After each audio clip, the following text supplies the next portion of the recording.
सुप्रभात बच्चों, स्वागत है आपका श्री एकेडमी ऑनलाइन कक्षा में। बच्चों, आज हम पढ़ेंगे इस जल प्रलय में पाठ का प्रश्नोत्तर। तो आइए इस प्रश्न उत्तर को देखते हैं। प्रश्न नंबर 1, बाढ़ की खबर सुनकर लोग किस तरह की तैयारी करने लगे? उत्तर, बाढ़ की खबर सुनकर लोग अपनी सुरक्षा के प्रबंध और अत्यावश्यक सामानों को जुटाने में लग गए। उन्होंने आवश्यक ईंधन, आलू, मोमबत्ती, दिया सलाई, पीने का पानी और कंपोस्ट की गोलियां इकट्ठी कर लीं ताकि बाढ़ से घिर जाने पर कुछ दिनों तक गुजारा चल सके। प्रश्न नंबर 2, बाढ़ की सही जानकारी लेने और बाढ़ का रूप देखने के लिए लेखक क्यों उत्सुक था? उत्तर, लेखक उस क्षेत्र का रहने वाला था जहां बाढ़ग्रस्त लोग शरण लिया करते थे। वह बाढ़ पीड़ितों की मदद कई तरह से कर चुका था। उसने बाढ़ तो देखा था, पर बाढ़ घिरने, बहने या भोगने का अनुभव नहीं किया था। वहाँ का प्रत्यक्ष अनुभव करने के लिए उत्सुक था। वह बाढ़ के प्रति जिज्ञासु था, जिसे शांत करने के लिए वह बहुत बेचैन था। प्रश्न नंबर 3, सबकी जुबान पर एक ही जिज्ञासा, पानी कहाँ तक आ गया है? इस कथन से जन समूह की कौन सी भावनाएं व्यक्त होती हैं? उत्तर, पानी कहाँ तक आ गया, यह जिज्ञासा सबके मन में थी। सब अपनी जबान से यही शब्द कह रहे थे। इससे जन समूह की उत्सुकता, सुरक्षा तथा कौतूहल की भावना प्रकट होती है। सब लोग नए अनुभव को अपनी आँखों से देखना चाहते हैं। वे जीवन मृत्यु के खेल को देखने का मोह छोड़ नहीं पाते। इस खेल में गहरा आकर्षण होता है। प्रश्न नंबर 4, मृत्यु का तरल दूत किसे कहा गया है और क्यों? उत्तर, बाढ़ को गेरुआ झाग फेन वाला पानी जो मोटी डोरी की शक्ल में निरंतर बढ़ता आ रहा था, जो लोगों के मन में भय उत्पन्न कर रहा था तथा सब कुछ धीरे धीरे डुबोता हुआ आ रहा था। ऐसे पानी को मृत्यु का तरल दूत कहा गया है। इसका कारण यह है कि ऐसा पानी जन धन की अपार हानि पहुंचाता है। प्रश्न नंबर 5, आपदाओं से निपटने के लिए अपनी तरफ से कुछ सुझाव दीजिए। उत्तर, आपदाओं से निपटने के लिए निम्नलिखित उपाय किए जाने चाहिए। सरकार को सभी प्रकार के संभावित खतरों से निपटने के लिए साधन तैयार रखने चाहिए। उस सामान की लगातार देखरेख होनी चाहिए ताकि आपदा के समय उनका सदुपयोग किया जा सके।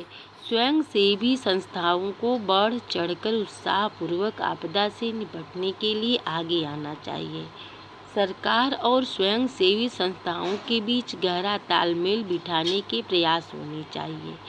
उत्साही नवयुवतियों को शीघ्र ही किसी योजनाबद्ध कार्य में जुड़कर सहयोग करना चाहिए। प्रश्न नंबर 6, ये जब दानापुर डूब रहा था तो पटनिया बाबू लोग उलटकर देखने भी नहीं गए।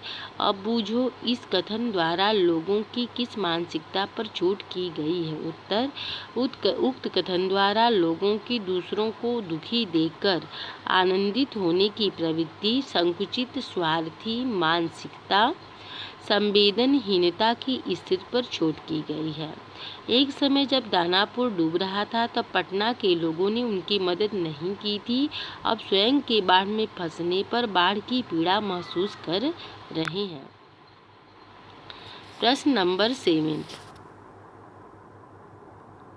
खरीद बिक्री बंद हो चुकने पर भी पान की बिक्री अचानक क्यों बढ़ गई थी? उत्तर, बाढ़ आने का खतरा बढ़ गया था, इसलिए अन्य सामानों की दुकानें जहां बंद होने लगी थी, वहीं पानी की बिक्री अधिक बढ़ गई थी, क्योंकि लोग बाढ़ को देखने के लिए बहुत बड़ी संख्या में इकट्ठे हो गए थे।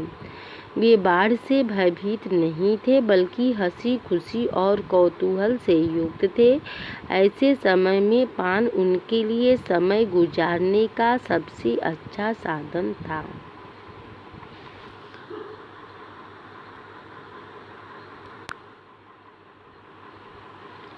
प्रश्न नंबर 8, जब लेखक को यह एहसास हुआ कि उसके इलाके में भी पानी घुसने की संभावना है तो उसने क्या प्रबंध किए।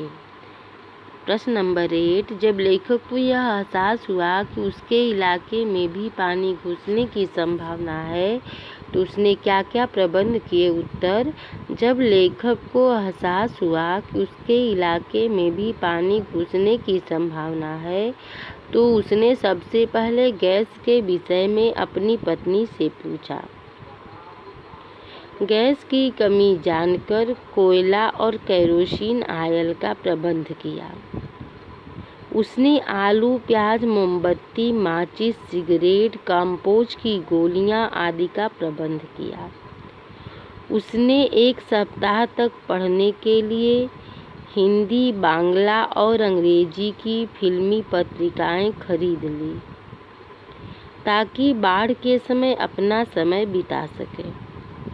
प्रश्न नंबर 8 का ये उत्तर पुनः देखते हैं। जब लेखक को एहसास हुआ कि उसके इलाके में भी पानी घुसने की संभावना है तो उसने सबसे पहले गैस के विषय में अपनी पत्नी से पूछा। गैस की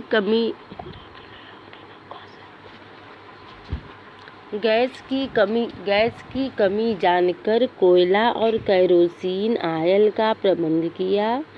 उसने आलू, प्याज, मोमबत्ती, माचिस, सिगरेट, कंपोज की गोलियां आदि का प्रबंध किया। उसने एक सप्ताह तक पढ़ने के लिए हिंदी, बांग्ला और अंग्रेजी की फिल्मी पत्रिकाएं खरीद ली ताकि बाढ़ के समय अपना समय बिता सके।